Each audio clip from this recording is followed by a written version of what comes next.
I stood in the kitchen, soap bubbles covering my hands, while guests laughed in the ballroom above. They saw me as just another servant. Little did they know, my husband owned this entire mansion, and I was about to teach them the most expensive lesson of their lives. If you've ever been underestimated or treated unfairly, this story will hit close to home. Make sure to subscribe and hit that notification bell because stories like this remind us that appearances can be deceiving. Let's dive in. My name is Aliyah, and 2 years ago, I married the love of my life, Logan. Most people know him as the billionaire tech entrepreneur who built his empire from nothing. What they don't know is that he's also the kindest, most down-to-earth person you'll ever meet. Maybe that's why we clicked so well when we first met at a small coffee shop downtown, where he was sitting alone with his laptop, just another guy trying to get work done. Logan never flaunted his wealth, and neither did I. Even after we got married, I preferred to stay out of the spotlight.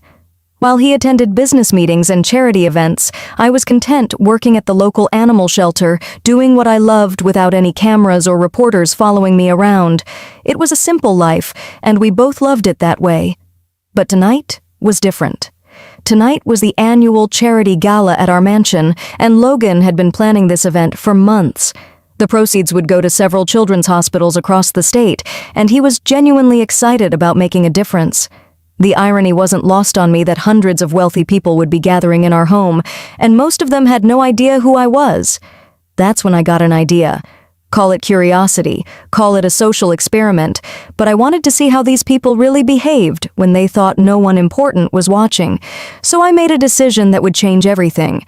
I decided to attend the gala, but not as Logan's wife. I would go as one of the catering staff. I know it sounds crazy, but think about it. How often do we get the chance to see people's true colors? I borrowed a simple black uniform from our housekeeper, pulled my hair back into a neat bun, and practiced my best invisible server smile. Logan was running late from a business meeting, so he had no idea what I was planning. Perfect. The transformation was remarkable. With my hair pulled back, minimal makeup, and the standard catering uniform, I looked like any other member of the staff. I slipped into the kitchen through the service entrance, and none of the real catering team questioned my presence. Everyone was too busy preparing for the evening's festivities. As the guests began arriving, I grabbed a tray of champagne glasses and made my way into the ballroom. The sight took my breath away, even though I'd seen these decorations being set up all week. Crystal chandeliers cast a warm glow over the marble floors, and fresh flowers adorned every table. It was absolutely stunning, and for a moment I felt proud that this was our home. But that feeling didn't last long. As I moved through the crowd, offering champagne to the guests, I started to notice things. The way certain people looked right through me, as if I didn't exist. The way they would take glasses without even acknowledging my presence, continuing their conversations as if I were invisible. "Excuse me, miss?" called out a woman in a bright red dress. Her name was Catherine, and I recognized her from the society pages. "This champagne is too warm. Can't you people do anything right?" I smiled politely and apologized, offering to get her a fresh glass. She rolled her eyes and turned back to her conversation, dismissing me with a wave of her hand. I bit my tongue and walked away, reminding myself that this was exactly what I wanted to observe. But the real show was just beginning. Enter Priscilla, the event organizer and self-proclaimed queen bee of the charity circuit. She was a tall, imposing woman in her 50s, wearing a gold dress that probably cost more than most people's cars. She had this way of looking at people that made you feel about 2 inches tall, and unfortunately, she had her sights set on me. "You there?" she called out, pointing a perfectly manicured finger in my direction. "What's your name?" "Aliyah," I replied, keeping my voice steady. "Well, Aliyah, I hope you're better at serving than the rest of this amateur staff. Do you see how slowly these appetizers are coming out? It's absolutely unacceptable. This is a high-class event, not some backyard barbecue." I nodded and assured her that I would do my best, but Priscilla wasn't finished with me.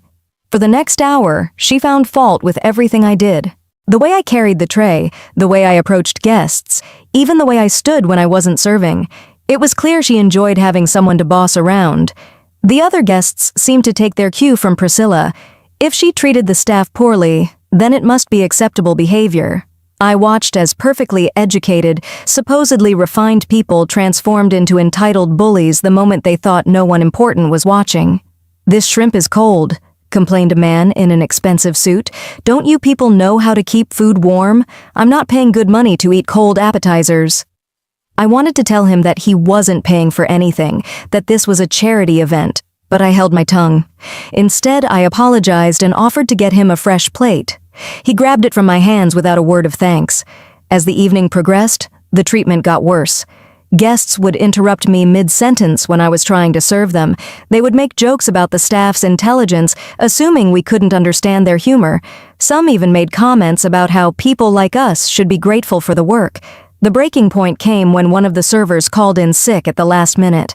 Priscilla was furious, and she needed someone to cover the kitchen duties. Guess who she chose?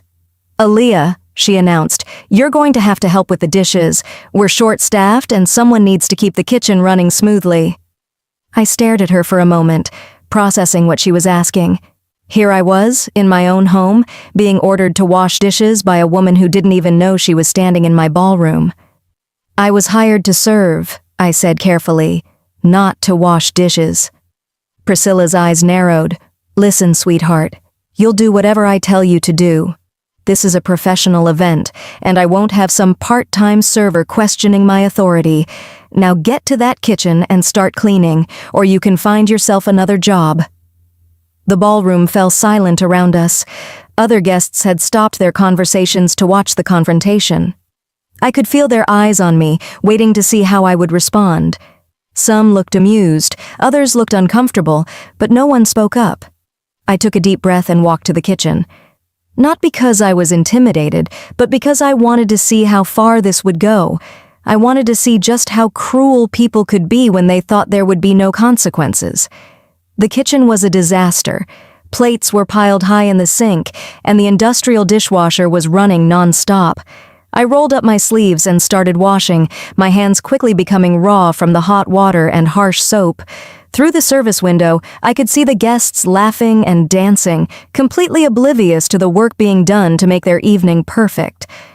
But Priscilla wasn't done with me yet. She kept coming back to the kitchen, finding new ways to assert her dominance. She criticized my dishwashing technique, complained about the speed of service, and made snide comments about my ability to handle real work. "You know," she said during one of her visits, "I've been organizing events like this for 20 years. I can spot the troublemakers from a mile away. You have attitude problems, and that's not going to work in this business." I continued washing dishes, letting her words wash over me like the soapy water. She had no idea that she was talking to the woman who lived in this house, who had personally approved every detail of this event, who could have her banned from every charity function in the city with a single phone call. But the real test of my patience came when Catherine, the woman in the red dress, decided to join Priscilla in the kitchen. She was slightly drunk and feeling bold. "Oh, this is rich," she laughed, looking at me scrubbing plates. "Look at little Miss Server, relegated to dish duty. I bet you never imagined you'd be doing this when you woke up this morning." I looked up at her, my hands still in the soapy water. "Actually, I find honest work quite fulfilling." Catherine's face twisted into a sneer. "Honest work? Is that what you call this? Sweetheart, this isn't honest work. This is what people do when they don't have any other options. This is what people do when they're not smart enough or pretty enough to do anything else." Her words hit me like a physical blow, not because they hurt me personally, but because I realized she actually believed what she was saying. She genuinely thought that a person's worth was determined by their job title or their bank account. "You know what I think?" Catherine continued, emboldened by my silence. "I think you're probably some college dropout who couldn't make it in the real world. I bet you're living paycheck to paycheck, probably can't even afford a decent apartment. People like you are a dime a dozen." Priscilla laughed and nodded in agreement. "She's absolutely right. I've seen hundreds of girls like you come and go. No ambition, no drive, no future. This is probably the best job you'll ever have." I stood there, my hands dripping with dishwater, and I made a decision. I was done with this experiment. I was done being treated like dirt in my own home. I was done watching these people reveal their true, ugly nature. But before I could say anything, I heard a familiar voice calling from the ballroom. "Excuse me, has anyone seen my wife? I'm looking for Aaliyah." My heart skipped a beat. Logan was here. Priscilla and Catherine exchanged confused glances. They had no idea what was happening, but they could sense that something was about to change. "Your wife?" Priscilla called out, walking toward the ballroom.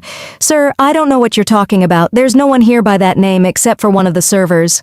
I heard Logan's footsteps approaching the kitchen, and I knew the game was about to end. I dried my hands on the towel and turned to face Catherine and Priscilla, who were looking more confused by the second. "Actually," I said, my voice steady and calm, "there is someone here by that name." Logan appeared in the kitchen doorway, his eyes immediately finding mine. He looked confused, taking in my uniform and the dishwater on my hands. For a moment, he didn't understand what he was seeing. "Aaliyah," he said, his voice filled with concern. "What are you doing in the kitchen? Why are you dressed like that?" I smiled at my husband, the man who had built an empire but still looked at me like I was the most important person in the world. "Hello, darling. I was just getting to know our guests a little better." The realization hit Logan like a lightning bolt. His expression shifted from confusion to understanding to barely controlled anger. He looked at Priscilla and Catherine, who were standing frozen in the doorway. "Let me get this straight," he said, his voice dangerously quiet. "You've had my wife washing dishes in our own kitchen?" Priscilla's face went white. "Your wife? But she's just a server. She's part of the catering staff." "No," Logan said, stepping closer to me and taking my soapy hands in his. "She's Aaliyah Morrison, my wife of 2 years and the co-owner of this mansion. She's also one of the kindest, most intelligent women you'll ever meet, though I suspect you've already missed that opportunity." The silence in the kitchen was deafening. Catherine's face had gone from red to pale green, and Priscilla looked like she might faint. I could hear the murmur of conversation dying down in the ballroom as other guests began to sense that something significant was happening. Logan turned to address the growing crowd in the doorway. "Ladies and gentlemen, I'd like you to meet my wife, Aaliyah. She decided to experience tonight's event from a different perspective, and I think we've all learned something valuable about ourselves." The crowd parted as Logan led me into the ballroom, still holding my hands. I could see the recognition dawning on face after face. The woman they had ignored, dismissed, and humiliated was the lady of the house. Aaliyah wanted to see how our guests would treat someone they perceived as beneath them, Logan continued, his voice carrying across the silent ballroom. "I'm disappointed to say that many of you failed that test spectacularly." Priscilla stumbled forward, her face desperate. "Mr. Morrison, I had no idea. If I had known who she was, I would never have. I was just trying to keep the event running smoothly." "Exactly," I said, finally finding my voice. "You treated me poorly because you thought I was just a server. But here's the thing, Priscilla. I am just a server tonight. The only difference is that I have the privilege of choice. The woman who would have been washing those dishes, if I hadn't been there, deserves the same respect you would give me now." Catherine tried to slip away in the crowd, but Logan's voice stopped her. "Catherine, I believe you had some things to say about people like my wife, about college dropouts and people without ambition. For the record, Aaliyah has a master's degree in social work from Harvard, and she chooses to work at an animal shelter because she believes in making a difference." The shame on Catherine's face was almost painful to watch, but I wasn't done yet. "The business deal your husband has been trying to negotiate with my company," Logan continued, "consider it canceled. We prefer to work with people who share our values." The ripple effect was immediate. Other guests who had been rude to me throughout the evening began to panic, realizing that their behavior might have consequences. Some tried to approach me with apologies, but the damage was done. "I want everyone to understand something," I said, addressing the room. "The way you treated me tonight is the way you treat people every day. Your server at restaurants, your housekeeper, your doorman, they all deserve the same respect you would give to anyone else. Their jobs don't make them less valuable as human beings." Logan squeezed my hand. "The charity we're supporting tonight helps children who come from all backgrounds. Some of their parents might be servers, dishwashers, or cleaners. How can we claim to support these children while looking down on their families?" The evening took on a completely different tone after that. Some guests left early, too embarrassed to stay. Others approached me with genuine apologies, and I could see that they were really thinking about their behavior. A few even shared their own stories of times when they had been treated poorly because of their appearance or job. Priscilla lost her position as the preferred event organizer for the charity circuit. Word traveled fast in their social circles, and her reputation never recovered. Catherine's husband's business suffered significant losses when other companies, following Logan's lead, decided they didn't want to be associated with that kind of attitude. But the most important change was in the people who genuinely learned from that night. I received dozens of letters from guests who said the experience had made them rethink how they treated service workers. Some even started volunteering at local charities, working alongside people they might have previously looked down upon. As for me, I learned something too. I learned that my privilege comes with responsibility. I learned that sometimes you have to be willing to step out of your comfort zone to create change. And I learned that the most powerful weapon against prejudice is simply showing people their own behavior reflected back at them. The next morning, Logan and I sat in our kitchen, drinking coffee and reading the news coverage of the event. The story had taken on a life of its own, with people sharing their own experiences of being judged based on appearance or job title. "Do you regret it?" Logan asked, looking at me over his coffee cup. I thought about it for a moment. "No," I said finally. "I regret that it was necessary, but I don't regret doing it. Those people needed to see themselves clearly, and sometimes that requires a mirror." Logan smiled and reached across the table to take my hand. "I'm proud of you," he said. "You could have revealed who you were the moment someone was rude to you. You could have used your position to avoid the discomfort, but you chose to experience what millions of people experience every day. That's the thing about privilege. It's not just about having money or status. It's about having choices. I had the choice to walk away from that kitchen whenever I wanted. I had the choice to reveal my identity and stop the mistreatment. Most people in service jobs don't have those choices. This story reminds us that we never know who we're really talking to. Treat everyone with kindness and respect because you never know when karma might come calling. If this story resonated with you, smash that like button, share it with someone who needs to hear this message, and don't forget to subscribe for more incredible stories. What would you have done in Aaliyah's situation? Let me know in the comments below.